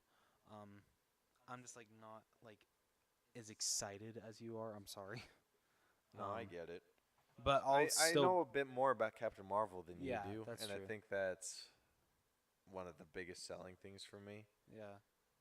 But I'll still be seeing it with you, of course, opening weekend. Well, you 'Cause that's a better. I'll tradition. fucking drag you by your feet. Well, dude, it's tradition. All MCU movies have to be seen together. Yeah, except for the one Brielle ruined with Ant-Man. I forgive you, Brielle. You might. Damn, bro. Shit, I never even blamed her. Okay. Number 3 is Shazam. Literally everything that you said. Yep. Mhm. Number 4 is Men in Black International. Oh, I forgot about that one. So I'm interested to see where they take the Men in Black franchise. And then number 5 is Secret Life of Pets 2. That's a good one. Yeah. I think Patton Oswalt's voice kind of fits better with Max. I think it does. I agree. Like I 100% know why they didn't just do Oh, yeah. Louis C.K. again. The funny thing is, when I saw the trailer, I totally forgot that whole thing went down. It's like when Max talked, I'm like, what the shit? From what I remember is a completely different voice in the. Oh yeah. Okay. Now I remember Dude, why. I think everyone forgot because I did that too, and Brielle did as well when I showed her. Really? Yeah, like I was just like, wait, didn't Louis C.K. Oh yeah. So my honorable mentions, I got Spider-Man: Far From Home, Okay. and I was struggling between which one was going to take number 5 between Shazam and Spider-Man. But I would think chose the just because I've Spider-Man, seen though. a little bit more from Shazam, But it's and I'm Marvel. kind of excited to. I don't know. I think I'm partial to superheroes that transform Okay. because, like, I know they're basically the same story, but I love the Dr. Jekyll, Mr. Hyde story. I love the Hulk story. Like, he's my favorite. I mean, I've Shazam. When I learned that he transforms, he was instantly one of my favorites. I don't know what it is about me and changing, Hmm. or people that change. Um, yeah, I'm Spider-Man: Far From Home. I'm excited for. I'm excited to see the new suit, and I want to see Mysterio so bad because we've never seen anything like him before. Nope. No, we have not. So, yeah. My second honorable mention is Hellboy. I think with the trailer that was released last week, Yep. Yeah. Last week. yeah, with that trailer, it sold me. Didn't sell me fully. I'll still be seeing the movie, but I kind of need a second trailer to fully sell me on it. Yeah. I think I said this when we talked about the trailer. David Harbour's voice was a little iffy. It sounded different Yeah, in you between. did. Yep. But I'm excited to see what he brings and see how different it is from Ron Perlman's It's gonna be Hellboy. interesting. My third one is Lion King. I thought that looked really great. The biggest reason why it hit number 2 is because what John Favreau brought to the Jungle Book, it almost is. It's not better than the original, but it's damn near close. And I feel that's really hard to do with a live action adaptation because none of the other Disney movies, to me, Disney live action ones, have got even close to the original animated one. And that's the only one to do so. So I feel like what I think he's going to bring to The Lion King is going to hopefully approach that level. I know it's not going to surpass the original Lion King. There's absolutely no way it can, but I hope it comes damn near close. Yeah. Actually, I'm not a big fan of The Lion King. Or not The Lion King, the Jungle Book. The animated one? Yeah. Or No, the animated one I hate. But I wasn't a big fan of the live action Jungle Book. you suck. So just kidding. I liked the story from Mowgli, that was released on Netflix, that Andy Serkis directed, a ton better than I like the Jungle Book. Yeah, get the hell out of your house right now. Screw you, pal. I still need to see Mowgli. But Watch Mowgli. The only thing that was holding Mowgli back was the animation on Okay. the creature. So if you were to replace the animation of Jungle Book or if you were to replace the animations of the characters from Mowgli or from Jungle Book and put them onto the Mowgli story, Yeah. it would be a perfect movie. Okay. Okay, if I watch it and I still think the Jungle Book is better, I'm giving you shit till we die. You might not think that. We'll see. I'll watch them both back to back, okay? Okay. Just to make sure. You have a lot of shit to watch, I dude. know I do. But I got time now, so Yeah. But I'm excited. Mainly because Donald Glover voicing yeah, he's Simba. a great choice of Simba. I'm not sure 100% certain how I feel about Beyonce voicing Nala, but whatever. We'll That's see how how it goes. everyone feels. Like I told you, that was like literally the only complaint in the comments section. I was on board till I saw Beyonce's Nala. My fourth honorable mention is Dumbo. Ooh, okay. Good Um, choice. that was actually one of my favorite Same. animated Disney movies growing up. Same. And I love like the song that they play, the Baby Mine. Yeah. That favorite Fits song. very well. Really does. Yeah. So The only thing I'm super afraid of seeing is the friggin' pink elephant. Because you saw the bubble of the pink elephant, Yeah. and I'm like, oh shit. if how they do that in live action, if that can give me nightmares, mission accomplished. Oh goodness gracious, Like legit, if it can give me nightmares, whew, dude! To mission this accomplished. day, I have nightmares about the pink elephants. It's a very disturbing scene. So really is. disturbing, and I think Tim Burton's just gonna run with it. You know what's also a disturbing scene, and I really hope Disney doesn't try to make a live action one of this, but they probably will, is the scene in Pinocchio when like they're all being turned into donkeys. Oh and, my like, being gosh, sold off. dude. Oh my god. Oh, Ugh. dude, dude, Pinocchio and Dumbo have like nightmare fuel. They really do. Like they have some dark shit in there. Like damn. Then my last honorable mention for 2019 is Alita Battle Angel. I know that this is based off of an anime, Yes. Yeah. but I've never seen it. Neither have I. But it looks great, It does. I agree. and Yeah, Lita looks fantastic. yeah, so I'm excited to see it. Braille doesn't want to go see it with me, I'll so go that see might it. be when I go see it, unless you want to come. Yeah, I'll go. Sweet, now I won't be alone. That's how I am with every movie. Get used to it. I'm just kidding. Not every Marvel movie. I know.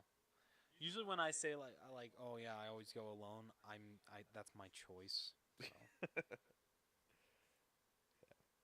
Well, I think that concludes our end of the year, New Year's episode. And shit, Unless you you won. got anything else to Nope. add? And I did not get you this time. Nope. So. So you lose the month of December. Shit. All right, expect your reward next week. Yep, sucks to be you. I don't think we have any announcements coming up. YouTube. I'm sorry, but the YouTube video is still in progress. I'm sorry. What are you working on right now? What? What are you working on with Well, it? it's because of work. I really haven't had time to put into it. But I just have to like put in a couple more like pop-ups, and then it'll be done. Okay. So it will be posted this week. I promise. I promise. I know I'm an asshole. I apologize. I think you should get a reference fail point if you don't upload it this week. Wait, for this month or next month? Next month. All right, deal. Damn it, I hate you. Oh, I hate you. Just gives you motivation to That's a good point. Very good point. upload it. Wait, what day does that be uploaded by? Just before we record. Okay, all right. Okay, I can do that. Okay. So, with that, I don't got any other announcements. So, Website's up and everything, right? yeah, the website's up. If you want to check out our list, because on our hunting videos, we give each other lists of stuff to go out and find, or stuff that we find on our own. It will make much more sense when I post this first YouTube video. Yeah. We also have our point system, which Rose is actually kicking my ass right now. You're actually 2 points ahead because I got a few recently. Oh, you bitch. Yeah. I hate you. So, anyway, if you liked this episode and want to check out more, you can be sure to subscribe to us on iTunes. We're on Google Play. We're on Stitcher. We are on SoundCloud. I kind of figured out the kinks with SoundCloud. Oh, okay. So we're on iHeartRadio. We are on Radio Public, and we are now on Spotify too. I don't know how long we've been on Spotify. So the issue I was having Okay. was whenever I would search the All Bros in Spotify, I couldn't find our podcast. But when I went in and searched the episode name, I found it. Huh. Yeah. So I don't know how the hell that works. But it Interesting. did. So, but anyway, we're on Spotify now. If you want, I think the easiest way to to find us on Spotify is to search for our episode title, which you can find those on our website, which is tinyurl.com/theallbros. No punctuation or anything on that. Our episodes also get uploaded to YouTube. You can also follow us on Facebook at facebook.com/theallbros. No punctuation once again.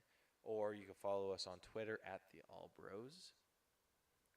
If you have something you want us to discuss in the next episode, like a news item or whatever, be sure to, or if you have a movie, or want to disagree with any of our top 10 picks or whatever, let us know. There's what a you couple think. that I would understand if you wanted to disagree with. Yeah, there's a few. You can email us at theallbroschannel@gmail.com, or you can fill out the form on our website, which again is tinyurl.com/theallbros. And we hope to hear from you guys. And until then, once again, he is Johnny Rose. And he is Caleb E. Albers? Caleb the Albers. Caleb E. Caleb E. I don't know. He said Johnny Rose, so Yeah. yours is just Caleb. How about Kolob Albers? You're fired. Okay, that's fair. Anyway. anyway. We'll talk to you guys next time. Deuces. Bye.